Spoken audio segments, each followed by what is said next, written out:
Karibu mpenzi mtazamaji na msikilizaji katika tafakari ya Injili ya Dominika ya 3 ya Pasaka mwaka A wa Kanisa. Ninayekuletea tafakari hii naitwa Padri Kevin Onesmo Mkama wa Jimbo Kuu Katoliki Mwanza. Labda kabla ya kuingia katika tafakari ya Injili husika, ni vizuri tukaanza kwanza kwa kuisikia. Injili yetu inatoka Injili kadiri ilivyoandikwa na Luka sura ya 24 aya ya 13 hadi ya 35. Siku ile watu wawili miongoni mwa wafuasi wa Yesu walikuwa wakienda kijiji kimoja jina lake Emau, kilichokuwa mbali na Yerusalemu kama mwendo wa saa 2. Nao walikuwa wakizungumza wao kwa wao habari za mambo hayo yote yaliyotukia. Ikawa katika kuzungumza na kuulizana kwao, Yesu mwenyewe alikaribia akaandamana nao. Macho yao yakafumbwa wasimtambue. Akawaambia, ni maneno gani haya mnayosemezana hivi mnapotembea? Wakasimama wamekunja nyuso zao. Akajibu mmoja wao, jina lake Kleopa, akamwambia, je, wewe peke yako mgeni katika Yerusalemu hata uyajui yaliyotukia humu siku hizi? Akawauliza, mambo gani? Wakamwambia, mambo ya Yesu wa Nazareti, aliyekuwa mtu nabii, mwenye uwezo katika kutenda na kunena mbele za Mungu na watu wote. Tena jinsi wakuu wa makuhani na wakubwa wetu walivyomtia katika hukumu ya kufa, wakamsulubisha. Nasi tulikuwa tukitumaini ya kuwa yeye ndiye atakayewakomboa Israeli. Zaidi ya hayo yote, leo ni siku ya 3 tangu yalipotendeka mambo hayo. Tena wanawake kadha wa kadha wa kwetu walitushtusha, waliokwenda kaburini asubuhi na mapema wasiuone mwili wake. Wakaja wakasema ya kwamba wametokewa na malaika waliosema kwamba yu hai. Na wengine waliokuwa pamoja nasi walikwenda kaburini wakaona vivyo hivyo kama wale wanawake walivyosema, ila yeye hawakumuona.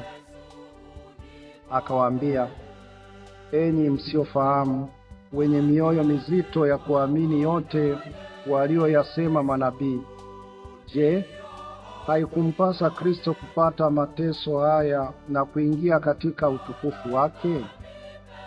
Akaanza kutoka Musa na manabii wote, akawaeleza katika maandiko yote mambo yaliyomhusu yeye mwenyewe. Wakakikaribia kile kijiji walichokuwa wakienda, naye alifanya kama anataka kuendelea mbele. Wakamshawishi wakisema, kaa pamoja nasi, kwa kuwa kumekuchwa na mchana unakwisha. Akaingia ndani kukaa nao. Ikawa alipokuwa ameketi nao chakulani, alitwaa mkate, akaubariki, akaumega, akawapa. Yakafumbuliwa macho yao wakamtambua, kisha akatoweka mbele yao. Wakaambiana, je, mioyo yetu haikuwaka ndani yetu hapo alipokuwa akisema nasi njiani na kutufunulia maandiko? Wakaondoka saa ile ile wakarejea Yerusalemu. Wakawakuta wale 11 wamekutanika, wao na wale waliokuwa pamoja nao, wakisema, Bwana amefufuka kweli kweli, naye amemtokea Simoni.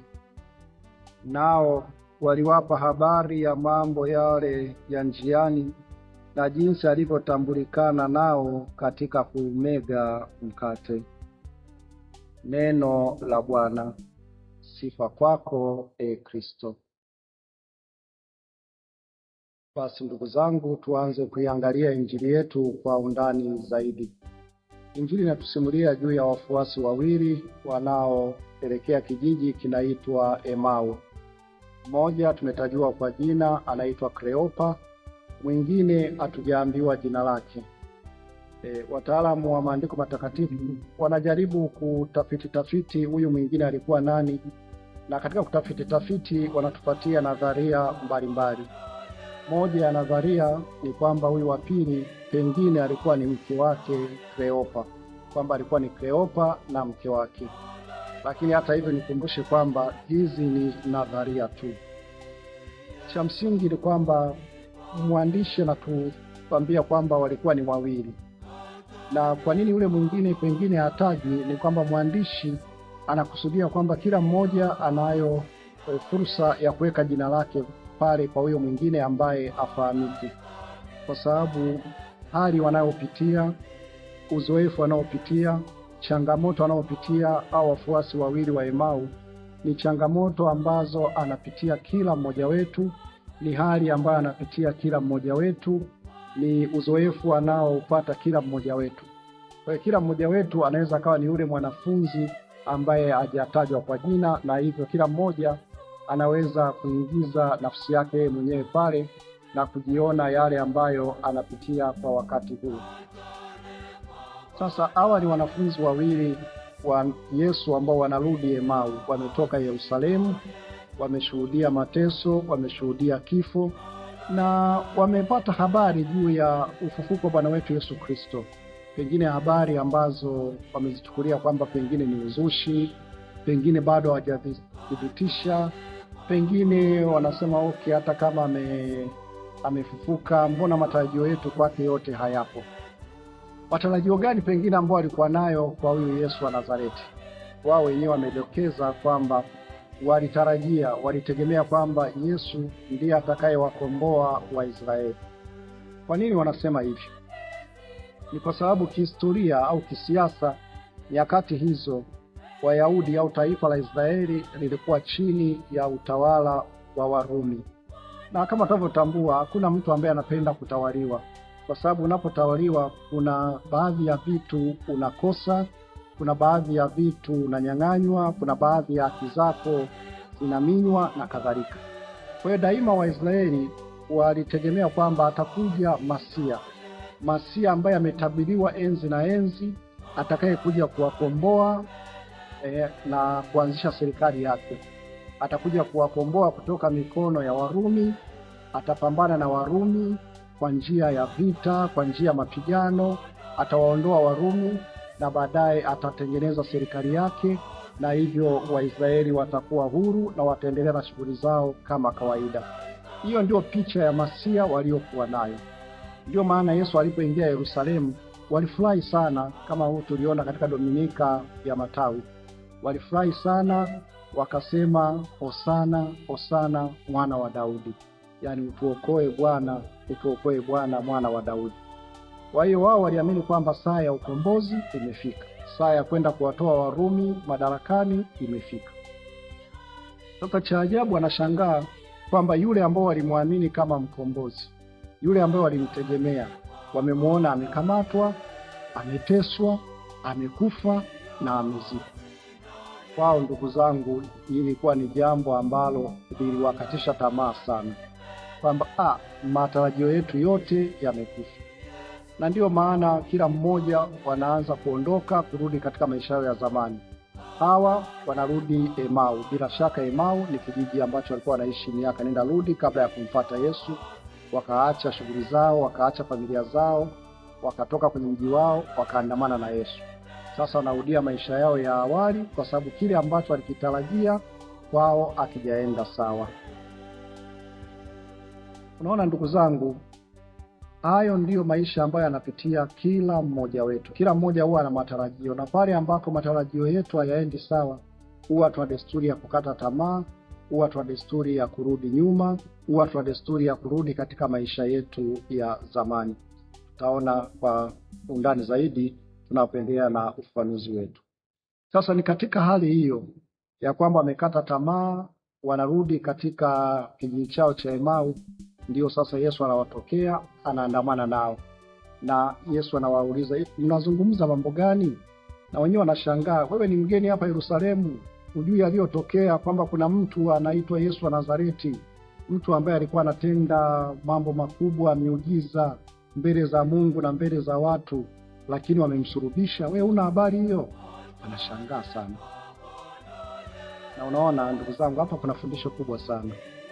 Wakati mwingine watu nafikiri kwamba Mungu hajui yale tunayopitia, au Mungu hajui historia ya maisha yetu, historia ya matukio yetu, labda Mungu ni Mungu ambaye yuko mbali. Mungu anajua, lakini wakati fulani anakaa tu kimya. Anakaa kimya kwa sababu ana mpango wake juu yetu.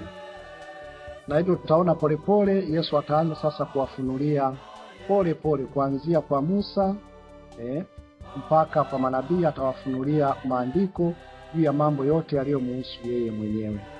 Na baadaye tunaona atakapokula nao atatoa mkate, ataumega, ataubariki na atawapa. Na hapo ndio atamtambua kwamba kumbe ni Kristo. Watamtambua katika kuumega mkate. Sasa ndugu zangu, yako mafundisho kadhaa ambayo tunaweza tukayapata. Labda tuanze na fundisho ambalo ni kubwa zaidi. Yesu anataka kutufundisha kupitia injili hii ya wafuasi wa Emau kwamba jambo kubwa katika maisha ambalo linatupa tena matumaini, ambalo linatupa mwanga, ni neno la Mungu pamoja na kushiriki Ekaristi Takatifu, ambazo tunafahamu kwamba ni sehemu mbili za adhimisho la misa takatifu. Kuna misa ya neno na kuna misa ya sadaka, sehemu mbili za misa. Na unaona Yesu ameanza kwanza kwa kuwafunulia neno la Mungu. Anawafunulia tangu kwa Musa mpaka kwa manabii. Anawafunulia neno la Mungu ambalo lilimhusu yeye mwenyewe. Na polepole watakapoenda sasa kwenye chakula, watakapoenda kushiriki meza pamoja na Kristo, utaona ndio sasa Kristo anatoa mkate, tunaambiwa ana ubariki, ana umega na anawapatia, na hapo wanamtambua kwamba ni Kristo. Kwa hiyo Kristo anataka kutufundisha kwamba hata nyakati ambazo tumepoteza matumaini, nyakati ambazo macho yetu yamekuwa yamefumbwa, nyakati ambazo pengine matarajio yetu yamekwenda kinyume, nguvu kubwa, uelewa mkubwa juu ya huruka ya Mungu tutaupata hasa kwa neno lake, na tutaupata kwa kushiriki Ekaristi Takatifu, ambayo hapa mkate ni ishara ya Ekaristi Takatifu. Tukumbuke kwamba maneno yote anayotumia Yesu wakati anakula pamoja nao pale mezani ni yale yale maneno ambayo aliyatumia wakati wa karamu ya mwisho. Kwa hiyo ni maneno ambayo yanaashiria fumbo la Ekaristi Takatifu, kwamba alitoa mkate, akaubariki, akaumega, akawapa. Kwa hiyo ndugu zangu, tunachota nguvu katika mahangaiko yetu, katika uzoefu wetu wa maisha, katika matukio ya maisha. Tunachota nguvu kwa neno la Mungu na kwa Ekaristi Takatifu. Hivi viwili vinategemeana sana. Tunaanza kwanza kusikiliza neno la Mungu wakati wa misa, alafu baadaye tunashiriki Ekaristi Takatifu. Na Ekaristi Takatifu naona ndio kilele ambacho kinatuwezesha hasa kumtambua Kristo. Mara tu waliposhiriki chakula pamoja na Kristo, macho yao yakafumbuliwa, wakamtambua Kristo. Kwa hiyo ndugu zangu, Ekaristi Takatifu sio kitu holela tu, si kitu cha ovyo ovyo tu. Ni kitu ambacho kinatusaidia kumtambua zaidi Kristo, kinatufunulia huruka ya Kristo. Tunamtambua Kristo katika sakramenti ya Ekaristi Takatifu. Kwa hiyo lazima tuiheshimu, lazima tuipokee vizuri. Lakini jambo la kubwa ambalo pia tunajifunza katika injili yetu ya leo ni ile huruka ya mwanadamu, kwamba huruka ya mwanadamu ni kukata tamaa. Mwanadamu ana huruka ya kukata tamaa hasa pale ambako matarajio yake hayakwenda vizuri. Angalia wanafunzi wa Emau walitarajia ukombozi wa kisiasa kutoka kwa Yesu. Sasa hawaoni chochote. Ni kama wanasema, kwa kweli tumetapeliwa tu kiimani, tumepoteza muda wetu kumfuata huyu mtu. Ona mbona ameuawa, tumemwona amezikwa. Kwa kweli hakuna kilichotokea, matarajio yetu yote yamekufa. Turejee katika maisha yetu ya zamani. Hii ni huruka ya mwanadamu. Mwanadamu yoyote yule, matarajio yake yanapoenda mrama, yanapoenda ndivyo sivyo, huwa ana huruka ya kukata tamaa. huwa ana huruka ya kutaka kurejea alipotoka. Angalia wajamaa au wafuasi wawili wanarudi Emau, kijiji ambacho walikiacha kwa ajili ya kumfuata Yesu, na sasa wanarudi baada ya kuona pengine Yesu amewahadaa, tumaini lao limewahadaa. Na hii ndio huruka yetu sisi wote. Kila mmoja ana matarajio yake, na pengine matarajio yetu haya yanakwenda ndivyo sivyo, na hivyo tunatumbukia katika wimbi la kukata tamaa. Mfano, tunaweza kutolea mifano michache tu. Kila mmoja na matarajio yetu. Mtu anaweza akasema nimesoma sana, kwa hiyo nitapata kazi nzuri. Matokeo yake pamoja na kusoma hapati kazi. Mwingine anaweza akasema nimesoma sana, nadhani sasa hivi kuna nafasi ya cheo imetoka, pengine nitapewa mimi. Anashangaa anateuliwa mtu wa kawaida sana ambaye wala hajasoma, mtu ambaye ni wa elimu ya kawaida sana, na yeye anaachwa. Matarajio yake anakuwa amekwenda mrama. Mwingine anafikiri kwamba sasa nadhani nimeolewa, nimefunga ndoa, mambo yataenda vizuri sana, ndoa itaenda vizuri sana. Lakini matokeo yake anakuta ndoa haiendi vizuri, kile alichokitarajia wala hakipati. Mwingine pekee anasema nadhani nikiingia kwenye siasa nitatoboa. Unashangaa unaingia kwenye siasa na wala utoboi, maisha yanakuwa magumu tu. Mwingine anaweza akasema kwa kuwa nimekuwa padri, nimekuwa mtawa, sasa nimeula, maisha ni mazuri, yatakuwa mazuri. Anashangaa anaingia kwenye upadri huo, kwenye utawa huo, matarajio yote aliyotarajia yanakwenda kinyume kabisa.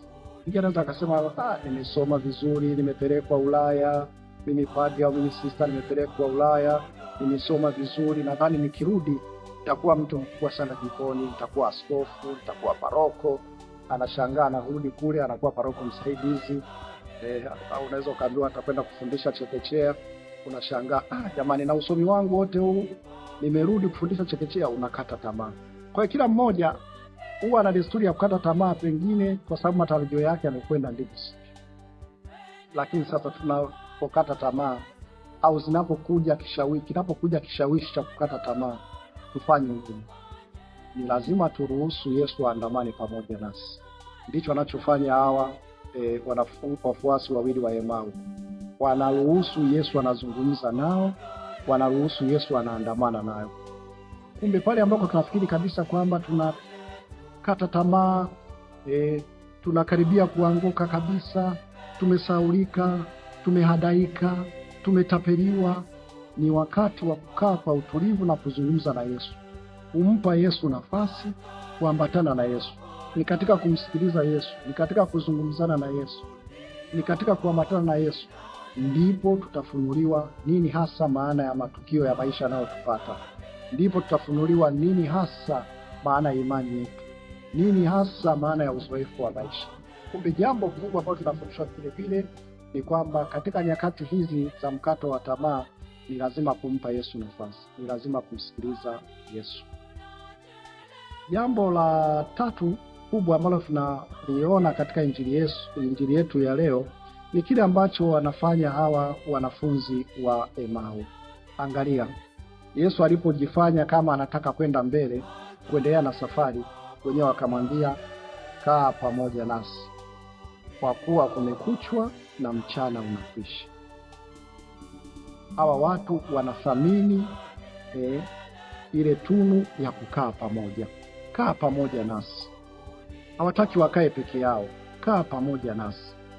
Kumbe tunapokaa pamoja kama jumuiya, kuna baraka nyingi za Mwenyezi Mungu zinatufikia. Unaona, hao walipomwalika Yesu akae pamoja nao, aingie na kula nao, ndipo walipopata baraka ya kufunuliwa huruka ya Yesu. Walipopata kumtambua Yesu katika kumega mkate.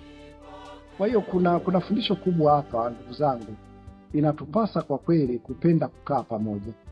Bahati mbaya tuko wengi tunapenda kukaa peke yetu. Hatutaki kukaa na watu, hatupendi wageni. Tunakuwa na tabia za uchoyo, tabia za kujifungia peke yetu chumbani, tukufikiri maisha kwamba ni peke yetu tu. Lakini Injili inatukumbusha kwamba ni lazima tujifunze kuwakaribisha wengine kukaa pamoja na sisi. Ni vizuri pia kubadilishana mawazo pamoja na wengine. Tusipende kukaa peke yetu sana. Tunapokuwa na mahangaiko, tunapokuwa na mikato ya tamaa, alafu tunakaa peke yetu, ndio haya yanatupelekea wakati mwingine kujiua, wakati mwingine kukosa kabisa matumaini, wakati mwingine kukata tamaa, wakati mwingine hata kuingia kwenye tabia za ulevi, ulevi wa pombe, ulevi sio madawa ya kulevya, kwa sababu tu hatupati nafasi ya kukaa pamoja na kuzungumzana. Kwa sababu tunapokaa pamoja na kuzungumzana, ndugu zangu, ndio hapo tunapata uwanda mkubwa zaidi wa maisha, uwanda mpana zaidi wa mawazo. Kwa hiyo lazima tujifunze kwamba kuna haja ya kukaa pamoja. Kukaa pamoja kwanza kama jumuiya ya watu, kukaa pamoja kama mapadri, kukaa pamoja kama wafanyakazi wa ofisi moja, kukaa pamoja kama familia, baba, mama na watoto. Kwa hiyo kuna umuhimu sana wa kukaa pamoja, lakini hasa kutafuta muda wa kukaa pamoja na Kristo. Katika adhimisho la misa tunakaa pamoja na Kristo. Katika maabudu ya Ekaristi Takatifu tunakaa pamoja na Kristo. Katika kulisoma neno lake tunakaa pamoja na Kristo. Kwa hiyo ndugu zangu, ni lazima tukubali kukaa pamoja na Kristo. Usiwe na tabia za kujitenga na Kristo, kujitenga na wenzetu. Hii ni jambo kubwa kabisa katika maisha yetu ya kila siku. Lakini ndugu zangu, injili hii ni tajiri sana. Inatukumbusha pia wajibu wetu kila mmoja. Utaona baada ya kuwa wamemgundua kwamba ni Yesu, katika kuumega mkate wakamtambua kwamba ni Yesu, wale wafuasi wawili wa Emau wanarudi Yerusalemu, wanarudi kule ambako ni chimbuko la imani yao, wanarudi wataarifu wengine wakiwa na furaha, na wanawaambia kwa kweli tumemwona na sisi Yesu, ni kweli amefufuka. Ni lazima Mwenyezi Mungu anapotutoa katika mahangaiko yetu, Mwenyezi Mungu anapotutoa katika mambo ambayo pengine yalitufanya tukajihisi kuanguka, na akatutendea wema akatutoa, ni lazima tukubali kumtangaza Kristo, tukubali kutangaza wema wake aliyotutendea. Hili ni jambo kubwa sana katika maisha, kusimulia wema wa Mungu kwa watu wengine, kuendelea kutangaza neno la Mungu kwa watu wengine. Wale wafuasi wawili wa Emau hawakuishia tu kujifungia kwenye nyumba na kufurahi kusema ni kweli tumemwona Yesu tunafurahi. Hapana, walikuwa ni lazima watoke, warudi Yerusalemu, wawapashe wengine habari. Kwa hiyo kila mmoja aliyetendewa wema na Mwenyezi Mungu, kila mmoja aliyeonja pendo la Mwenyezi Mungu, kila mmoja aliyemtambua Kristo, anao wajibu wa kufungua milango ya nyumba yake, kutoka na kwenda kuwapa watu wengine habari. Hilo ni jambo kubwa sana katika maisha yetu. Ni lazima tuwe watangazaji wa habari njema. Ni lazima tuwe watangazaji wa imani yetu. Kila mmoja aliyebatizwa kwa namna ya pekee anapaswa kuwa mhubiri wa Injili. Kwa Injili inatukumbusha jambo hilo kubwa kabisa katika maisha yetu. Na jambo la mwisho kubwa kabisa ni kwamba tusikubali kurudi nyuma. Desturi ya mwanadamu pale ambapo anaanguka, anapoona matarajio yake hayakwenda kama alivyotegemea, huwa tuna desturi ya kuanguka, huwa tuna desturi ya kurudi nyuma.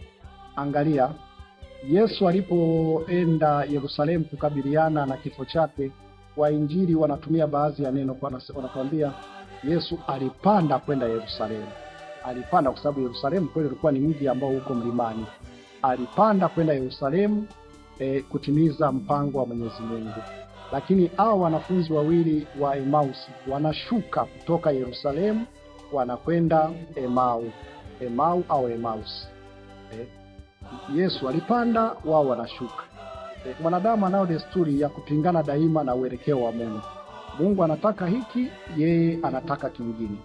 Sasa tunapoanguka kwa sababu ya matarajio yetu hayajaenda vizuri, tunapoanguka kwa sababu tumekata tamaa, tunapoanguka kwa sababu kitu hicho kitarajia hakikwenda, ulitarajia kazi nzuri ukupata, ulitarajia cheo upate cheo hujapata, ulitarajia kwamba ukisoma vizuri upate nafasi nzuri hujapata, huwa tunao desturi ya kurudi nyuma. Wanarudi nyuma, wanarudi katika maisha yao ya zamani. Daima hatupaswi kurudi nyuma. Tunapaswa kutazama mbele. Kwa sababu changamoto tunazozipata ni changamoto ambazo zinatutia nguvu. Ni changamoto ambazo zinatuonyesha kwamba sio wewe tu uliye bora na wengine wanaweza wakawa bora. Kwa hiyo lazima uwe mnyenyekevu. Sio wewe tu uliyesoma ili upate nafasi nzuri, hata wengine wanaweza wakapata nafasi nzuri. Kwa hiyo ni changamoto ambazo zinatufundisha vile vile kuwa wanyenyekevu, lakini hasa kumtambua Mungu na upendo wake.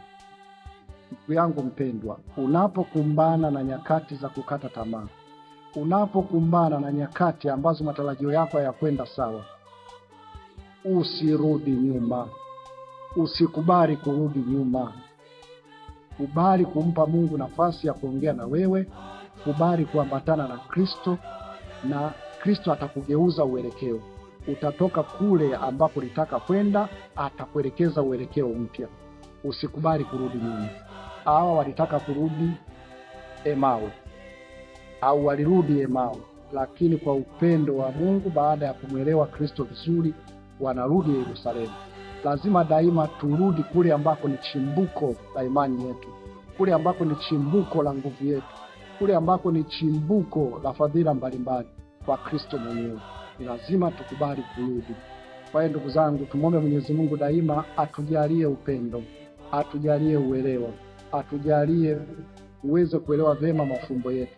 Tulielewe neno la Mungu vizuri, lakini tuelewe Ekaristi Takatifu ina maana gani katika maisha yetu, na tuwe tayari kubadili uelekeo. Ni lazima kujua kwamba uelekeo wa Mungu ni tofauti na uelekeo wetu, na ni sisi ambao tunapaswa kufuata uelekeo wa Mungu. Ndugu zangu, tumsifu Yesu Kristo, na Mwenyezi Mungu atubariki sana. Asanteni sana.